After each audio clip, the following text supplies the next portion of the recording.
Гашуун сухад ухаан удаг чиглэлийн төмөр замын төсөл Солонгосын компани буюу Samsung City компани тендергүй шахам ялчгаад өнөөдөр дотоодын 13 аж ахуй нэгжийг дампуурлаа хэмээн зарлахад хүргэлээ. Гашуун сухад чиглэлийн 267 км төмөр замын бүтээн байгуулалтанд шууд шорооны ажлыг гүйцэтгэхээр гэрээ байгуулж оролцсон үндэсний 13 компани санхүүжилтээ авч чадахгүй улмаас санхүүгийн хүндрэл зарим компанид дампуурлаа инхүү зарлахад тулаад байгаа юм а. Бүгд найрамдах Солонгос улсын Samsung City компани Монголын төмөр зам төрийн өмчөд хувьцаат компани хооронд байгуулагдсан гэрээний дагуу газар шорооны ажлын 119 сая $, санхүүжилт 100% олгогдсон байна. Чингис Бондын 200 сая $, санхүүжилт өгч мөнх баримтах Солонгос улсын компани дансанд аль хэдийн орсон байдаг. Гэтэл өнөөдрийн хүртэл туслан гүйцэтгэгч нар мөнгө авч чадахгүй байгаа юм. Өнөөдрийн байдлаар үндэсний 13 компани нийт уул шорооны ажлын 85%-ийг хийж гүйцэтгэн 112.6 тэрбум төгрөг буюу 56.2 сая $, гэрээний дагуу хүлээж авсан ч Samsung City компани санхүүжилт орж ирээгүй гэсэн үндсэн шалтгаанаар ажил зогсоон үлдсэн төлбөрийн өгөлгүй өнөөдрийг хүрчээ. Одоо энэ дээр нийт компаниудын үлдэгдэлд би түрүү хэвлэлийн бахрал дээр хэлээ 8,500 сая төгрөгийн одоо суудгалын авлагатай. Гүйцэтгэсэн ажлын үлдэгдэл төлбөр гэхээр 24 тэрбум гаруй болж байна шүү дээ, тийм ээ.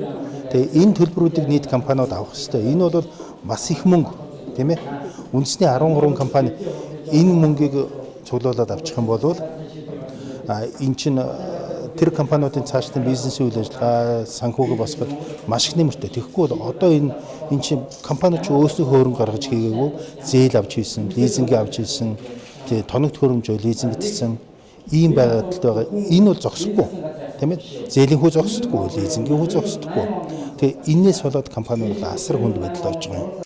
Шинэ төмөр замын бүтээн байгуулалтын ажил концентрийн гэрээний дагуу шалгараад байсан Energy Resource Rail компани эрхийг зуцлан эрх шилжүүлэх гэрээ гихчиг байгуулан Монголын төмөр зам төрийн өмчөд хувьцаат компани бүгд найрамдах Солонгос улсын Samsung CNT компани энэхүү ажилд шалгарсан байдаг.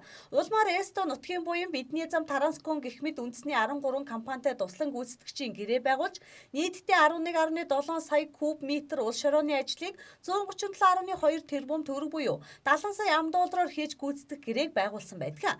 Гэтэл үндэсний 13 компанитай 1 м кубыг уул шорооны ажлыг нь 8,500 төгрөг буюу $5 хийж гүйцэтгэхээр гэрээ байгуулсан Samsung CNT компани Монголын төмөр зам төрийн өмчөд хувьцаат компанитай 1 м уул шорооны ажлыг $9.9 тооцсон гэрээгээ байгуулжээ.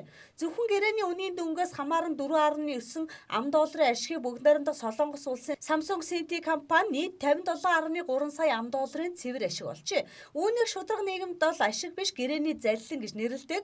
Мөн түнчлэн дотоодын аж ахуй нэгжүүд хэрвээ энэ асуудлаа шийдвэрлэхээр болох юм бол гадны компани учраас олон улсын арбитрийн шүүхэд хандах болчиход байгаа юм а. Гэвч анхнаасаа хуудуутай гэрээ байсан учраас үндэсний компаниуд олон улсын арбитрийн шүүхтэр ялагдах магадлал тун өндөр байгаа юм а. Тэгж үзэж болно. Яг л наад чинь юу л да.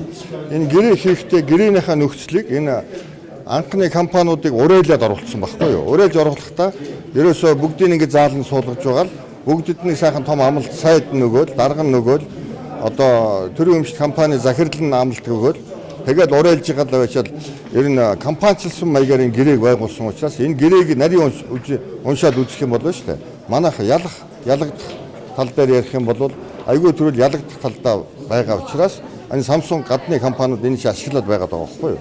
Ашиглаад энийг ойлгохоор цаг хожоод бариад байгаа.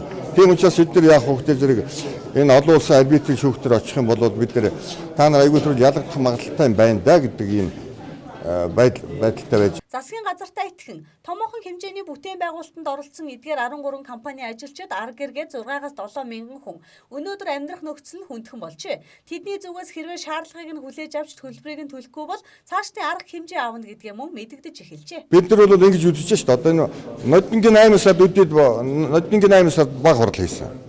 Баг хурал хийгээд энэ тухай мэдэгдсэн. Засгийн газарт мэдэгдсэн. Ерөнхий сайдтай мэдэгдсэн. Тэгээд тэрнээс хойш олигтой дөрвтэй хариу байхгүй. Ард нь 2,000 гаруй тэрний шаардлагад өр хүүхэдгээ дахиад 2,000 ингээд 6-7 мянган хүнд хохирж ийн гэсэн үг шүү дээ.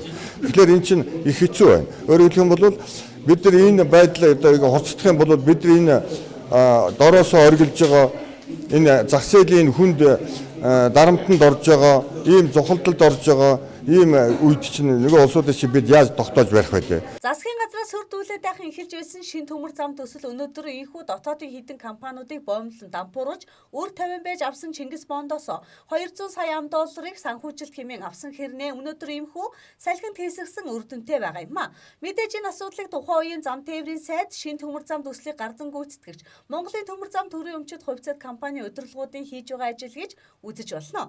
Гэвч өнөөдөр өөрсдөө их хэмжээний мөнгө угаасан мөн албан тушаалаа ургуулan ашигласан байж болзошгүй үндэстээр аавын хаалга татах дээр тулчхаад байгаа нь манай улсын төрийн түвшээ засгийн газраас хийж хэрэгжүүлж байгаа ажлын үр дүн ямархуу байгаа гэдэг нь харагдаж байгаа юм а. Өнөөдөр хохирсон олон мянган баялаг бүтээгчид хаана хандхаа мэдэхгүй байхад Samsung City болон тухайн үеийн зам тээврийн яамныхаа өнөө хүртэл холбогдох ямар нэгэн хариултыг өгөөгүй байгаа юм а.